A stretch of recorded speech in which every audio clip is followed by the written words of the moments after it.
今日要介紹嘅就係呢一個 Rabbit Tank Sparkling。咁呢一個咧係出自於蒙面超人 Birdo 入邊嘅一個強化變身道具啦。咁係第一個嘅強化形態嚟嘅。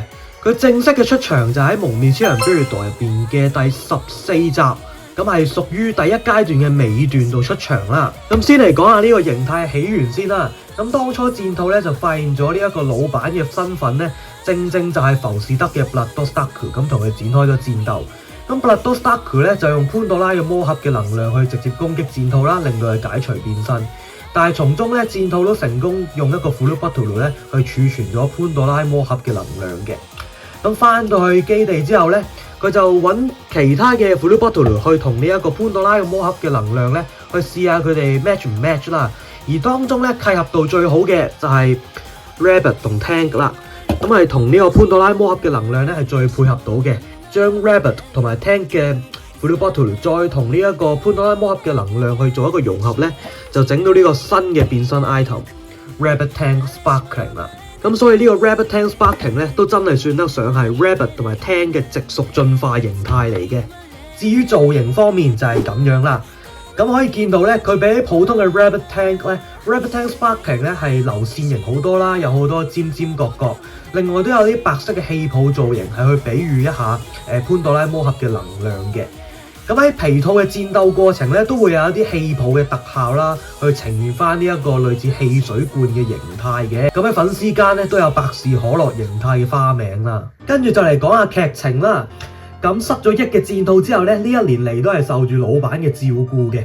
但係佢後嚟發現咗，原來老闆嘅真實身份就係反派組織浮士德入邊嘅 Bloodstocker 啦。不得不同佢展開戰鬥嘅。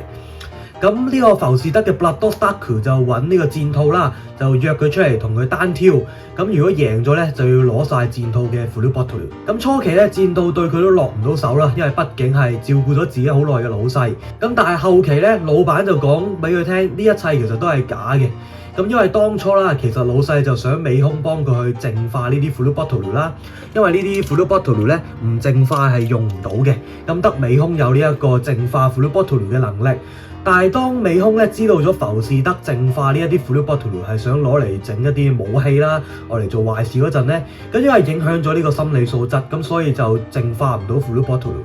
咁老細為咗令到佢可以繼續去淨化 Full Bottle 咧，咁特登去編寫呢一個蒙面超人嘅故事啦，咁揾戰兔嚟做蒙面超人去戰勝嗰啲壞人 Smushers 啦，從中令到美空以為咧呢啲 Full Bottle 係愛嚟做蒙面超人嘅道具，係愛嚟做好事嘅，咁令到佢可以繼續有呢一個淨化 Full Bottle 嘅能力啦。當戰兔知道呢一切都係假嘅時候咧，佢係終於下定決心攞呢一個 Sparkling 出嚟去打低老細啦。咁另外一提啦，戰兔同埋老細喺雨下決戰嗰一集咧，就真係非常之好睇嘅。首先佢打鬥都好好睇啦，然後嗰個氣氛嘅渲染咧又做得好好，好有嗰個沉重感啊。咁所以我非常建議大家去補翻蒙面超人 Birdo 嘅第14集嘅。好，咁講完劇中設定之後，我哋就嚟睇下件 DX 啦。咁呢件 DX 咧，你見到佢嘅外觀咧係有晒電鍍式咁樣，係非常之靚嘅。咁雖然佢就有啲偷懶啦，淨係做一半，後邊係成型式嚟嘅，得前邊係電鍍閃噶啦。另外戳佢咧就可以有呢個汽水聲啦。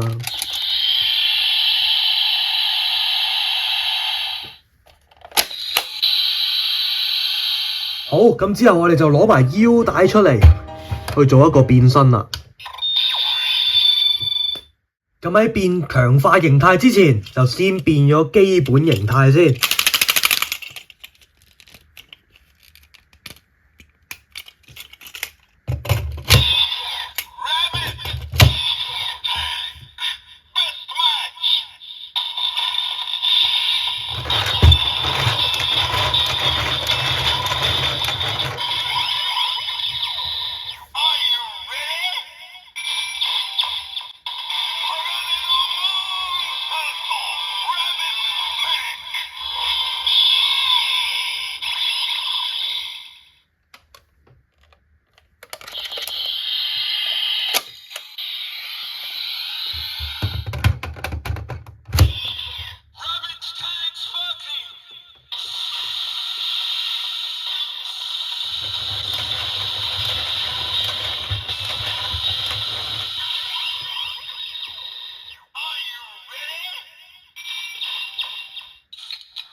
就變身成功，咁啱大家都見到啦，呢一個 Rabbit Tank Sparking 咧擺咗入腰帶之後，佢本身呢度兩隻眼係會着燈嘅，然後擰嗰陣咧佢就會輪流左右咁樣着燈，哇非常之有型啊！好啦，之後我哋就嚟試埋必殺技。咁 Rabbit Tank Sparking 第一次用必殺技嗰陣都好特別嘅，佢咧就唔係直接用拉得 kick 踢落嚟去打贏對手。而係咧跳到好高之後，類似製造一個蟲洞咁嘅嘢，然後個蟲洞入邊咧就會噴射好多氣泡出嚟去攻擊對手嘅，咁都非常之有型嘅。